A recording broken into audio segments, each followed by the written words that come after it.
ലേക്ക് സ്വാഗതം. നമുക്കിന്ന് ഗസ്റ്റ് ആയിട്ട് എത്തിയിട്ടുള്ളത് ഷംഷാദ് സയ്യിദ് താജാണ്. ഫാഷൻ ലോകത്തിലേക്ക് ഒരുപാട് കോൺട്രിബ്യൂഷൻസ് എല്ലാം നൽകിയിട്ടുള്ള ഒരാളാണ് നമുക്കിന്ന് ഗസ്റ്റ് ആയിട്ട് എത്തിയിട്ടുള്ളത്.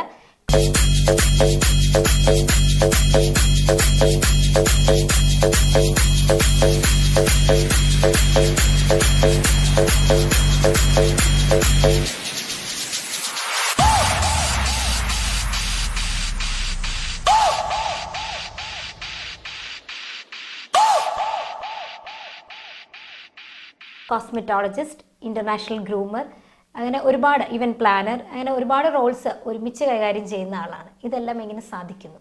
എല്ലാം ഒരുമിച്ചല്ല വന്നത്. ഞാൻ ഒരു മേക്കപ്പ് ആർട്ടിസ്റ്റ് ആയിരുന്നു. അതിനുശേഷം ഞാൻ ഫാഷൻ. ഏത് വർഷം മുതലാണ് മേക്കപ്പ് ആർട്ടിസ്റ്റ് ആയത്? 25 വർഷം മുമ്പേ ഞാൻ ഈ ഫീൽഡിലാണ്. അങ്ങനെ ഫാഷൻ ഇൻഡസ്ട്രിയിലെ കുട്ടികളെ മേക്കപ്പ് ചെയ്യാനും അവരുടെ ഷോകൾ കാണുകയും അങ്ങനെയാണ് എനിക്ക് എന്തുകൊണ്ട് ഈ ഫാഷൻ ഇൻഡസ്ട്രിയിലേക്ക് വന്നുകൂടാ എന്നൊരു സ്വന്തമായിട്ടുള്ള ഒരു ചിന്താഗതി. അങ്ങനെയാണ് എന്നെ ഈ ഫാഷൻ ലോകത്തിലേക്ക് എത്തിച്ചത്. എന്നാലും ഇന്നും ഞാൻ എൻ്റെ വർക്ക് ചെയ്യുന്നുണ്ട്. മേക്കപ്പ് ആർട്ടിസ്റ്റും എല്ലാ കാര്യങ്ങളും ചെയ്താണ് പോകുന്നത്. ഫാഷനും പ്രൊഫഷനും എല്ലാം ഞാൻ ഒന്നിച്ച് കൊണ്ടുപോവുകയാണ്. ഇതിൻ്റെ ഇടയിൽ ഒരുപാട് ടൈറ്റിൽസ് കിട്ടിയിട്ടുണ്ടല്ലോ. ആ ടൈറ്റിൽസിനെ കുറിച്ചൊന്ന് പറയാമോ? ടൈറ്റിൽസ് എനിക്ക് 2019 ഞാൻ ഈ ഫാഷൻ ലോകത്തിലേക്ക് ഇറങ്ങുന്നത്. IFM മിസ്സിസ് മലയാളി എന്ന് പറഞ്ഞ ഒരു ഷോയിലേക്കാണ് ഞാൻ സെലക്ട് ആകുന്നത്. അപ്പോൾ കല്യാണം കഴിഞ്ഞ് എത്ര വർഷം കഴിഞ്ഞു? അപ്പോൾ കല്യാണം കഴിഞ്ഞിട്ട് അപ്പോഴേക്ക് ഒരു 25 വർഷം കഴിഞ്ഞു. ശരിക്കും ഒരു ഇൻസ്പിറേഷൻ ആണല്ലോ. സാധാരണ ഫാഷൻ എന്ന് പറഞ്ഞാൽ കോളേജ് കുട്ടികളൊക്കെയാണ് സ്റ്റാർട്ട് ചെയ്യുക. പ്രത്യേകിച്ച് ഇപ്പോൾ അത്രയും വർഷമായി കല്യാണം കഴിഞ്ഞെന്ന് പറയുമ്പോൾ മാമിൻ്റെ ഒക്കെ ഒരു സ്കൂൾ ടൈമിൽ ഫാഷൻ എന്ന് വെച്ചാൽ വീട്ടിലൊന്നും ഒട്ടും എഗ്രി ചെയ്യാത്ത ഒരു ടൈമിലായിരിക്കും അല്ലേ? എഗ്രി എന്ന് പറഞ്ഞാൽ ആ സമയത്തൊന്നും ഫാഷൻ എന്ന് പറയുന്ന സംഭവം വന്നിട്ടില്ല. ആഗ്രഹം ഉണ്ടായിരുന്നു. പിന്നെ ഞാൻ ക്ലാസിക്കൽ ഡാൻസറാണ്. ഡാൻസിനോട് ആ കാര്യങ്ങളോടായിരുന്നു മേക്കപ്പിനോടും. പക്ഷെ ഫാമിലി അതിനൊട്ടും സമ്മതിച്ചിട്ടില്ലായിരുന്നു. അങ്ങനെ എൻ്റെ സ്വപ്നങ്ങളെല്ലാം അങ്ങനെ ഞാൻ ഒതുക്കി. പിന്നെ കല്യാണം കഴിഞ്ഞിട്ടും ഹസ്ബൻഡിനോ അങ്ങനെ കാര്യങ്ങൾക്കൊന്നും താല്പര്യമില്ല. അങ്ങനെ വർഷങ്ങൾ ഇങ്ങനെ പോയി. എന്നാലും ഡാൻസ് എന്ന് പറയുന്നത് ഞാൻ ഇടയ്ക്ക് ഡാൻസ്, തിരുവാതിര അങ്ങനത്തെ പ്രോഗ്രാംസിനൊക്കെ പോയി ചെയ്യുമായിരുന്നു. പക്ഷെ ഫാഷൻ എന്ന് പറയുന്ന ഒരു സംഭവം എൻ്റെ മനസ്സിൽ വരുന്നത് ഞാൻ മേക്കപ്പ് ചെയ്ത് കുട്ടികൾ സ്റ്റേജിലേക്ക് വരുമ്പോൾ അത് നോക്കി നിൽക്കുകയായിരുന്നു.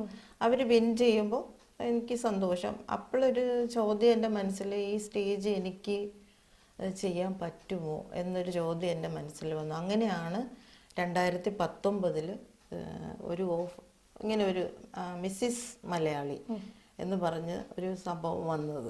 എവിടെ വെച്ചായിരുന്നു? അത് കൊച്ചിയിലാണ്. ഓഡിഷൻ. അങ്ങനെ ഓഡിഷന് പോയി സെലക്റ്റഡായി. IFM മിസ്സിസ് മലയാളിയിൽ സെലക്ട് ചെയ്തു എന്ന് പറഞ്ഞ് എനിക്ക് കോൾ വന്നു. അപ്പം എനിക്ക് പറഞ്ഞറിയിക്കാൻ പറ്റാത്ത സന്തോഷമായിരുന്നു. കാരണം ഇത്രയും വർഷങ്ങൾക്ക് ശേഷം ഇങ്ങനെ ഒരു സംഭവം വരിക, എനിക്കതിൽ സെലക്ഷനേ കിട്ടിയുള്ളൂ. അതിനുശേഷം ഞാൻ ആ ഷോയിലേക്ക് പോവുകയായിരുന്നു. റാമ്പ് ഒന്നും എനിക്ക് കറക്റ്റായിട്ട് വാക്ക് ചെയ്യാനോ ഒന്നും അറിയത്തില്ല.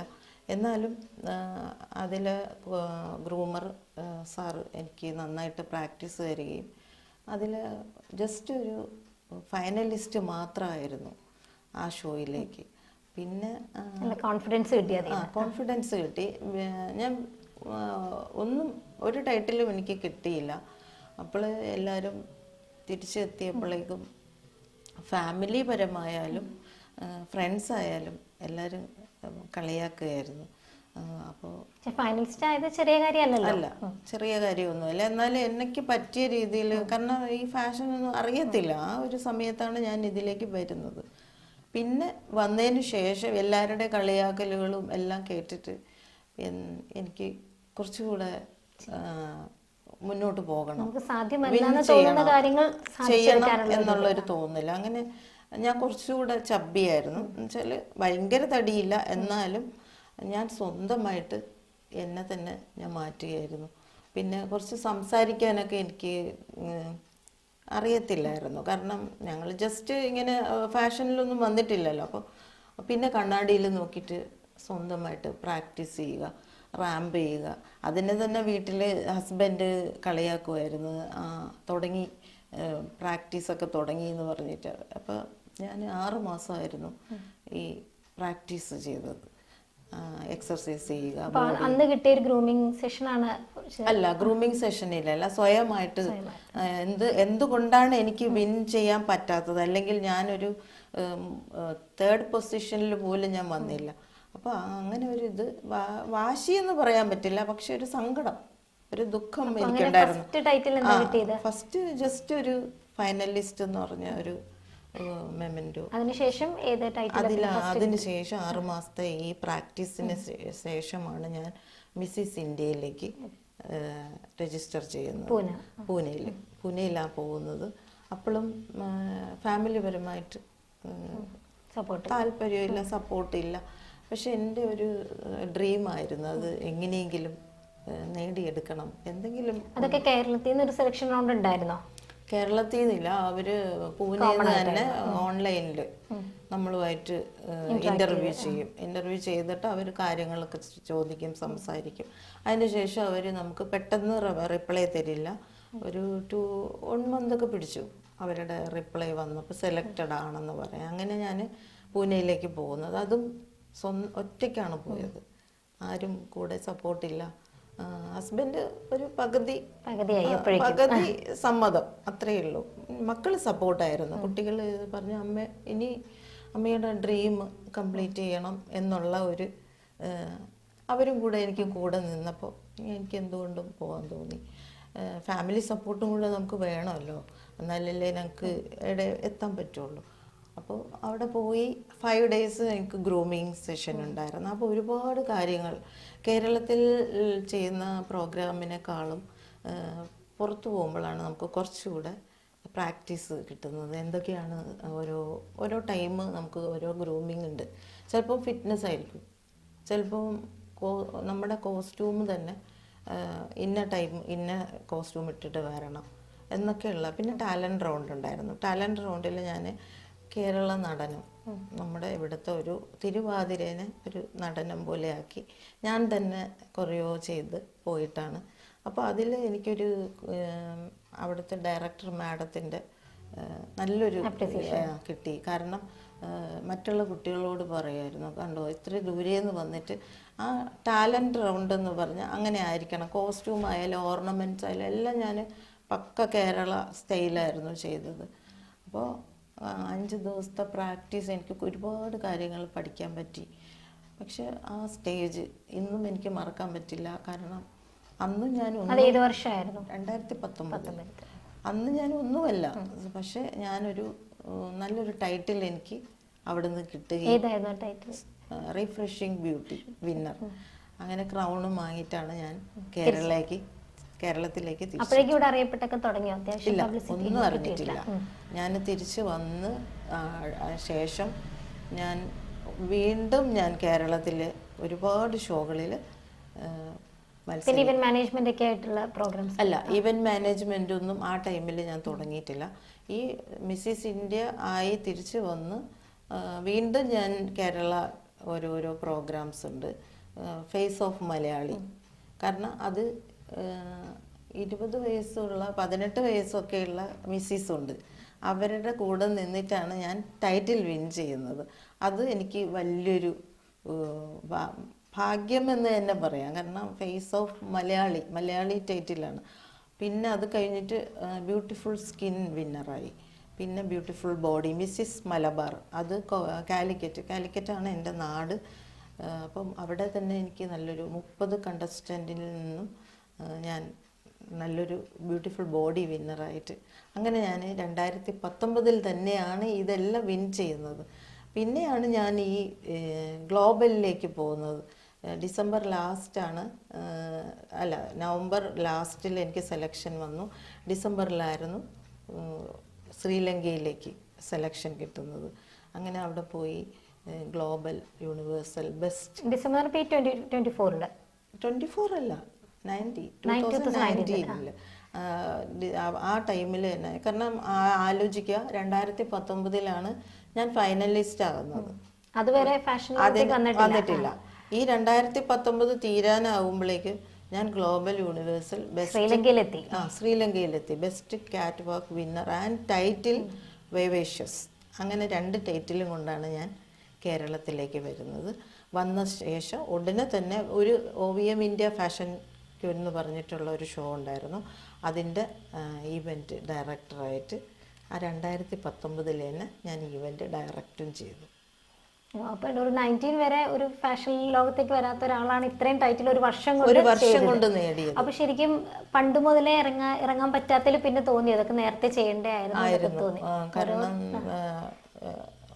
ആരെയും കുറ്റം പറഞ്ഞിട്ട് കാര്യമില്ല. കാരണം ഫാമിലി നമ്മുടെ മുസ്ലിം ഒരു കമ്മ്യൂണിറ്റിയാണ്. അപ്പോൾ ഒരുപാട് പരിമിതികളുണ്ട് നമുക്ക് പുറത്തേക്ക് ഓരോ കാര്യങ്ങൾക്ക് ഇറങ്ങാൻ എന്ന് പറഞ്ഞു കഴിഞ്ഞാൽ.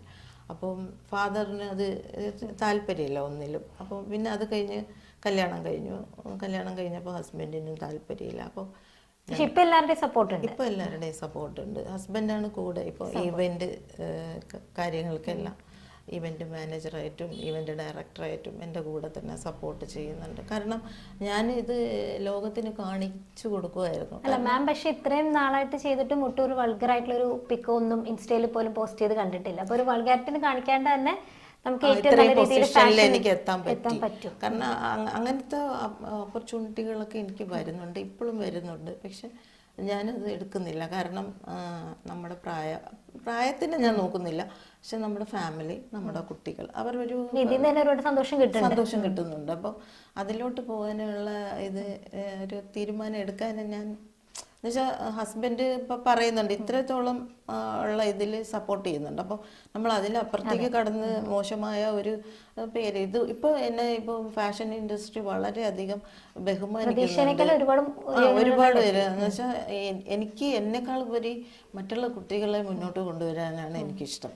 ഞാൻ എത്രത്തോളം മുകളിലോട്ടെത്തും, അപ്പോൾ അതിൻ്റെ കൂടെ ഞങ്ങളുടെ കുട്ടികളെ പുറത്ത് കൊണ്ടുവരാനാണ് ആഗ്രഹം. കൂടുതലും കൊച്ചു കുട്ടികൾ തൊട്ട് വലിയവരെ വരെ ആണ്. ഇപ്പം മദർ ഓഫ് ഫാഷൻ ഇൻഡസ്ട്രിയിൽ അങ്ങനെയാണ് ഒരു പേര്. എല്ലാവരും അമ്മന്നും മമ്മീന്നും ഒക്കെയാണ് വിളിക്കുന്നത്. അപ്പം അത് സന്തോഷം എന്നുള്ള കാര്യം തന്നെയാണ്. കാരണം കുറച്ചുകൂടെ നേരത്തെ ആയിരുന്നെങ്കിൽ കുറേ കാര്യങ്ങൾ ചെയ്യാൻ പറ്റി. പക്ഷെ ലേറ്റായിട്ടാണ് വന്നത്. ലേറ്റായിട്ട് വന്നാലും സ്ട്രോങ് ആയിട്ട് വന്നു. അല്ല, ശരിക്കും നമ്മൾ ചെറുപ്പത്തിലേക്ക് എല്ലാവരും പഠിക്കുന്ന സമയത്താണെങ്കിലും പഠിച്ച് നല്ല ജോലി കിട്ടുക അങ്ങനെയൊക്കെ പറയാം. പക്ഷേ പഠിച്ച് നല്ലൊരു ഫാഷൻ ഡിസൈനർ ആവാന്നൊക്കെ പറഞ്ഞൊരു അന്നത്തെ കാലത്ത് ഒട്ടും തന്നെ ഇല്ല, ഇപ്പോഴും ആണെങ്കിലും കുറവല്ലേ. അപ്പോൾ ഇപ്പോൾ ഒരു ന്യൂ ജെന്നിനോട് ഇങ്ങനെ ഒരു താല്പര്യമൊക്കെ ഉള്ളവരോട് എന്താണ് പറയാനുള്ളത്? ആദ്യത്തെ കാര്യം എന്ന് പറഞ്ഞാൽ ഞങ്ങൾ പണ്ട് എന്ന് പറഞ്ഞു കഴിഞ്ഞാൽ ഇപ്പോൾ കല്യാണം, ഇപ്പം എൻ്റെ ലവ് മാരേജാണ്. പക്ഷെ കല്യാണം പറഞ്ഞു കഴിഞ്ഞാൽ നമ്മൾ ഓക്കെ പറയണം. അതാണ് ആ കാലഘട്ടം.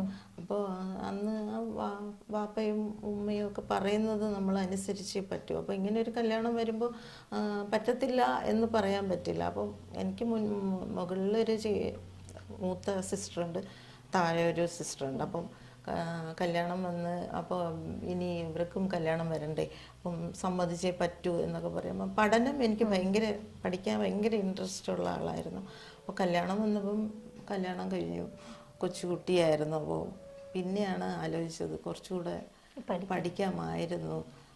പഠിത്തത്തിന്റെ ഒപ്പം ഫാഷൻ കൊണ്ടുപോയാൽ മതി എന്നാണോ ന്യൂജനോടും പറയാനുള്ളത്? അതെ, പഠനം എന്തായാലും വേണം. ഫാഷൻ മാത്രം കണ്ടിട്ട് കാര്യമില്ല. നമുക്കൊരു ജീവിക്കാനുള്ള ഒരു കാര്യം നമുക്ക് എന്തായാലും വേണം. അല്ലെങ്കിൽ ഒരു ലിമിറ്റ് എത്തുമ്പോൾ ഫാഷൻ കൊണ്ടൊന്നും നമുക്കൊരു, അല്ലെങ്കിൽ അത്രയ്ക്കും ഫാഷനിലോട്ട് ലയിച്ച് മോഡൽ അങ്ങനെയാണ്, ആഡ് ഷൂട്ട് അങ്ങനത്തെ ഒക്കെ ഉണ്ടെങ്കിൽ മാത്രമേ രക്ഷപ്പെടാൻ പറ്റത്തുള്ളൂ. അത് മാത്രം ചിന്തിച്ചിട്ട് മുന്നോട്ട് പോകരുത്. നമുക്ക് ഇപ്പോൾ എനിക്കെന്ന് പറയാൻ എനിക്കൊരു തൊഴിലറിയാം. ഞാനൊരു മേക്കപ്പ് ആർട്ടിസ്റ്റാണ്. എനിക്ക് ഒരാളെ മേക്കപ്പ് ചെയ്താൽ എനിക്കൊരു വരുമാനമുണ്ട്, എനിക്ക് ജീവിക്കാനുള്ള കാര്യങ്ങളുണ്ട്. അപ്പം അങ്ങനെ ഒരു കാര്യവും കൂടെ നമ്മുടെ കൂടെ വേണം. അപ്പോൾ വിദ്യാഭ്യാസം മസ്റ്റാണ് ജീവിതത്തിൽ. നമുക്ക് അതില്ലെങ്കിൽ വേറൊന്നും നേടാൻ പറ്റത്തില്ല. എന്നാൽ ഇതിലെ കൂടുതൽ സാധ്യതകൾ എങ്ങനെയാണ്? ഇപ്പോൾ ഒരു ഇപ്പം നേരത്തെ തുടങ്ങായിരുന്നു എന്നൊക്കെ തോന്നിയല്ലോ. അപ്പോൾ ഒരു കോളേജ് ലെവലിലേക്ക് നിൽക്കുന്നവരെ വെച്ച് നോക്കുമ്പോൾ അവരുടെ സാധ്യതകൾ എവിടെ നിന്ന് തുടങ്ങി എങ്ങനെ പോവാം? അവർക്ക് ഒരുപാട് സാധ്യതകളുണ്ട്. കാരണം മോഡലിംഗ്, ആഡ് ഷൂട്ട്, പിന്നെ ഫിലിമിലേക്ക്. പിന്നെ ഈ പേജൻറ്റ് എന്തുകൊണ്ടാണ് ഇവൻ്റ് ചെയ്യുന്നത് എന്ന് പലരും ചോദിക്കാറുണ്ട്. കാരണം ഇവൻ്റ് ചെയ്യുമ്പോൾ ഇവർ ഒന്നുകിൽ ടാലൻറ്റ് റൗണ്ട് ഒരു റൗണ്ട് വെക്കാറുണ്ട്. ഈ നാളെ പേജൻ്റ് ആണെങ്കിൽ ഇന്ന് ടാലൻറ്റ് റൗണ്ട് വയ്ക്കും. അപ്പോൾ അതിൽ ഒരു കുട്ടി അല്ലെങ്കിൽ ആ കുട്ടീൻ്റെ ഡാൻസ് അല്ലെങ്കിൽ ആ കുട്ടിക്ക് പല ആറ്റിറ്റ്യൂഡ് ഉള്ള കാര്യങ്ങൾ. അപ്പോൾ അതിൽ ഒരാളെ ബെസ്റ്റ് ടാലൻ്റായിട്ട് എടുക്കും. അപ്പോൾ ആ കുട്ടിക്ക് ചിലപ്പം സിനിമയിലോ ഇതിലൊക്കെ വരാം. പിന്നെ നമ്മുടെ ഇവൻ്റ് ചെയ്യുന്ന സമയത്ത് ഇവരുടെ വാക്കിങ്, പോസസ്, ഇവരുടെ ഫേസ് ആക്ഷൻസ് നമുക്ക് കാണാൻ പറ്റും. അതിൽ നിന്ന് ആ കുട്ടിക്ക് എത്രത്തോളം പോസിങ് അറിയാം, അല്ലെങ്കിൽ ഫോട്ടോഷൂട്ട്, അങ്ങനെയാണ് ഈ ആഡ് ഷൂട്ടിലൊക്കെ കുട്ടികളെ എടുക്കുന്നത്. അതുകൊണ്ടാണ് ഈവെൻറ്റ് ചെയ്യുന്നത്. ഈവെൻറ്റ് ചെയ്യുമ്പോൾ മാത്രമേ ഇവർക്ക് ആ പേജൻറ്റിലൂടെ ഇവർക്ക് എന്താണ് ചെയ്യാൻ പറ്റുന്നതെന്ന് നമ്മുടെ ഇപ്പം വ്യൂവേഴ്സ് ഉണ്ട്, കാണുന്നുണ്ട്. ഇപ്പം നല്ലൊരു കഴിവുള്ളൊരു കുട്ടിയായിരിക്കും ടൈറ്റിൽ വിൻ ചെയ്യുന്നത്. ആ കുട്ടിക്ക് നാളെ ഫിലിമിൽ കിട്ടാൻ ചാൻസ് ഉണ്ട്. കാരണം ആ കുട്ടിക്ക് ഒരു കഴിവില്ലാതെ കുട്ടി ടൈറ്റിൽ വിന്നർ ആവത്തില്ലല്ലോ. അപ്പോൾ ആ കുട്ടീൻ്റെ ഒന്ന് നമ്മൾ ബ്യൂട്ടി നോക്കും. പിന്നെ ബ്യൂട്ടി വിത്ത് ബ്രെയിൻ. ആ കുട്ടീൻ്റെ അടുത്ത് നമ്മളൊരു ക്വസ്റ്റ്യൻ ചോദിച്ചാൽ അതിൻ്റെ ആൻസർ കറക്റ്റ് ആ കുട്ടി പറയുന്നെങ്കിൽ ആ കുട്ടിക്ക് നല്ലൊരു കഴിവുള്ള കുട്ടിയാണ്. ആ കുട്ടീനെയാണ് നമ്മൾ ടൈറ്റിൽ വിന്നറായിട്ട് സെലക്ട് ചെയ്യുന്നത്. മാം ഒരു കോസ്മെറ്റോളജിസ്റ്റും കൂടിയാണല്ലോ. അപ്പോൾ ഈ സൗന്ദര്യത്തിന് എന്തോരം പ്രാധാന്യമുണ്ട് ഫാഷൻ? സൗന്ദര്യം ആവശ്യമാണ്. പിന്നെ സൗന്ദര്യം ഇല്ലാത്ത അങ്ങനെയുള്ളവർക്ക് കൊടുക്കത്തില്ല അങ്ങനെയൊന്നുമല്ല. സൗന്ദര്യം കുറച്ച് ആവശ്യമുള്ള കാര്യം തന്നെയാണ്. പിന്നെ കുറച്ച് കെയറിങ് ആവശ്യമാണ്, സ്കിൻ കെയറിങ്, പിന്നെ നമ്മുടെ ഫുഡ് കെയറിങ്, എല്ലാ കാര്യങ്ങളും ഈ ആവശ്യമാണ്. അങ്ങനത്തെ എല്ലാ കാര്യങ്ങളിലും ശ്രദ്ധ ചെലുത്താറുണ്ട്. കാരണം സ്കിന്നിൻ്റെ കാര്യമായാലും ഞാൻ സ്വന്തം ആയിട്ടുള്ള വെജിറ്റബിൾസ് ആയാലും പിന്നെ ജ്യൂസ്, ഈ ഓറഞ്ച് ജ്യൂസ്, അങ്ങനത്തെ സംഭവങ്ങളാണ് നമ്മുടെ സ്കിന്നിലേക്ക്. പിന്നെ കെമിക്കൽസ് കൂടുതൽ ചിലർ ഈ വെളുക്കാൻ വേണ്ടിയിട്ട് ബ്ലീച്ചൊക്കെ അടങ്ങിയ സാധനങ്ങൾ കോസ്മെറ്റിക്സ് യൂസ് ചെയ്യുന്നുണ്ട്. പക്ഷെ അതൊന്നും ഡാമേജ് ചെയ്യും. ഡെയിലി യൂസിന് എടുക്കുന്നുണ്ട്. പണ്ടത്തെ പോലെ കെയർ കൊടുത്താൽ മതി. ഞങ്ങളുടെ വീട്ടിൽ തന്നെ കെയർ കൊടുക്കുക.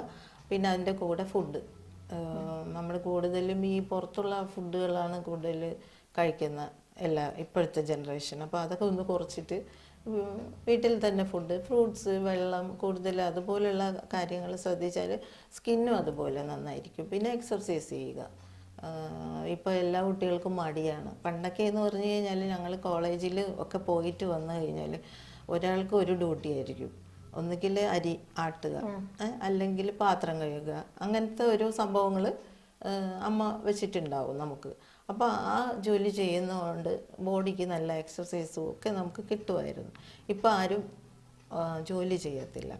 അത് മാതാപിതാക്കളെ കുഴപ്പമാണോ കുട്ടികളെ കുഴപ്പമാണോ എന്നറിയില്ല. പക്ഷെ ഭൂരിഭാഗവും ഞാനിപ്പോൾ ശ്രദ്ധിച്ചതിൽ അമ്മമാർ ഭയങ്കര പാമ്പറിങ് ആണ്.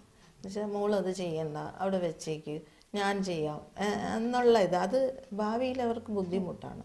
അപ്പോൾ കഴിയുന്നതും കുറച്ച് വീട്ടിൽ എക്സർസൈസ് പോലെ അടിച്ചു വാരുക, അല്ലെങ്കിൽ പാത്രം കഴുകുക. പണ്ടത്തെ ഇങ്ങനെ അരകല്ലിലൊക്കെയാണ്. എന്തുകൊണ്ടെന്ന് പറഞ്ഞാൽ അതൊരു എക്സർസൈസ് ഇല്ല, പോസിബിൾ അല്ല. അത് എക്സർസൈസ് ആയിരുന്നു. കാരണം ബോഡിക്കൊരു ആക്ഷൻ കിട്ടുമായിരുന്നു. പക്ഷെ ഇപ്പോൾ അതില്ല. അതുകൊണ്ടാണ് ഇപ്പം എല്ലാവരും ജിമ്മിലൊക്കെ പോയി ബോഡി ഫിറ്റ് ചെയ്യുന്നത്. അപ്പം കുറച്ച് നമ്മൾ വീട്ടിലും കൂടെ കെയർ ചെയ്താൽ നല്ല ഹെൽത്തി ആയിട്ട് നമുക്ക് മുന്നോട്ട് പോകാൻ പറ്റും.